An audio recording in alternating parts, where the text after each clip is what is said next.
Subscribe करें एकलव्य दुनिया को पूरी रामायण कथा सुनने के लिए। बाबा खाटू श्याम कौन है? खाटू श्याम कौन है? बाबा खाटू श्याम की कथा महाभारत से संबंधित है। खाटू श्याम जी का वास्तविक नाम बर्बरीक था, जिन्हें श्री कृष्ण का कलयुगी अवतार के रूप में भी जाना जाता है। बर्बरीक खाटू श्याम पांडु पुत्र भीम के पौत्र तथा भीम पुत्र घटोत्कच के पुत्र थे। बर्बरीक ने अपनी माता को वचन दिया था कि वे हमेशा हारने वाले पक्ष का साथ देंगे, इसीलिए इन्हें हारे का सहारा भी कहा जाता है। खाटू श्याम मंदिर, खाटू श्याम टेम्पल, राजस्थान के सीकर जिले में बाबा खाटू श्याम जी का भव्य मंदिर है, जहां पर लाखों भक्त रोज बाबा खाटू श्याम के दर्शन करने के लिए आते हैं। भक्तों का मानना है कि बाबा श्याम उनकी सभी मनोकामनाएं पूरी करते हैं, इसलिए उन्हें हारे का सहारा भी कहा जाता है। इस मंदिर में साल भर बाबा श्याम के प्रति आस्था रखने वाले 40 लाख भक्त हर साल उनके दर्शन के लिए पहुंचते हैं। खासतौर से होली के कुछ दिनों पहले फरवरी मार्च में यहाँ खाटू श्याम जी का भव्य मेला आयोजित होता है, जिसमें देश ही नहीं विदेशों से भी बाबा के भक्त उनके दर्शन के लिए आते हैं। खाटू श्याम मंदिर के बारे में बताया जाता है कि खाटू श्याम जी का ये मंदिर महाभारत काल में बना था। खाटू श्याम बर्बरीक के जन्म की कहानी। वन में भीम का सामना हिडिंब नाम के राक्षस से हुआ था। उस युद्ध में भीम ने राक्षस हिडिंब को मार गिराया। हिडिंब राक्षस की एक बहन थी जिसका नाम हिडिंबा था। हिडिंबा भीम के पराक्रम से उस पर मोहित हो गई और माता कुंती से आग्रह किया कि वह भीम से विवाह करना चाहती है।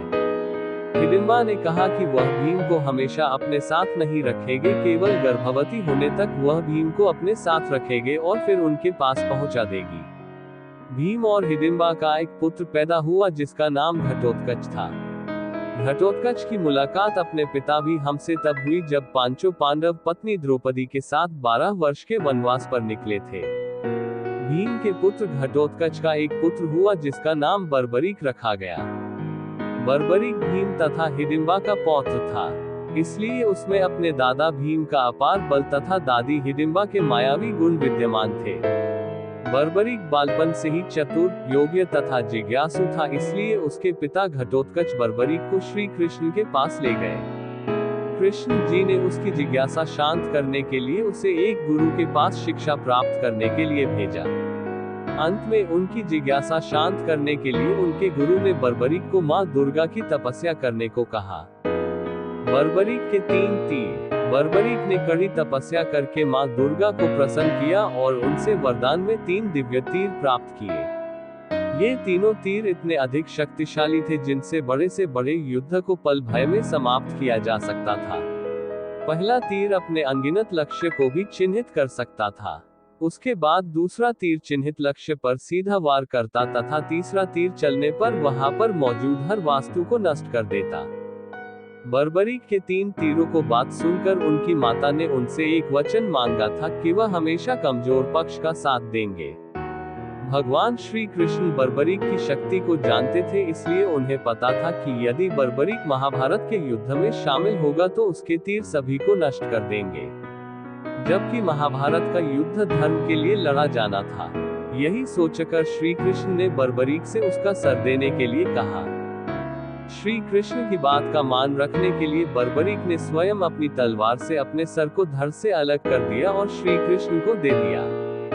बर्बरीक की यह आज्ञाकारिता देखकर श्री कृष्ण बहुत प्रसन्न हुए और बर्बरीक को वरदान मांगने के लिए कहा। बर्बरीक ने से कहा कि वह महाभारत का युद्ध देखना चाहते हैं, इसलिए बर्बरीक ने श्री कृष्ण से अनुरोध किया कि वह उसके सर को किसी ऊंची पहाड़ी के ऊपर रख दे ताकि वहां से वह महाभारत का युद्ध देख पाए और पढ़े। श्री कृष्ण ने बर्बरीक को यह वरदान दिया कि वह महाभारत के युद्ध को बारीकी से देख पाएंगे, हर समय तथा हर योद्धा को लड़ते हुए साक्षात देख पाएंगे तथा युद्ध के परिणाम का विश्लेषण भी कर पाएंगे। इसलिए युद्ध समाप्त होने के बाद जब सबने ये जानना चाहा कि पांडवों की जीत वास्तव में किसकी वजह से हुई, तब बर्बरीक ने ये स्पष्ट किया पांडवों की जीत का श्रेय श्री कृष्ण का है, उनकी वजह से ही पांडव इस धर्मयुद्ध को जीत पाए।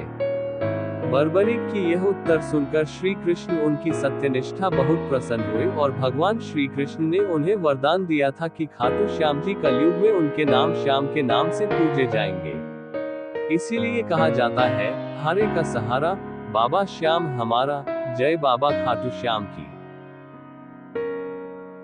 सब्सक्राइब करें एकलव्य दुनिया को पूरी रामायण कथा सुनने के लिए।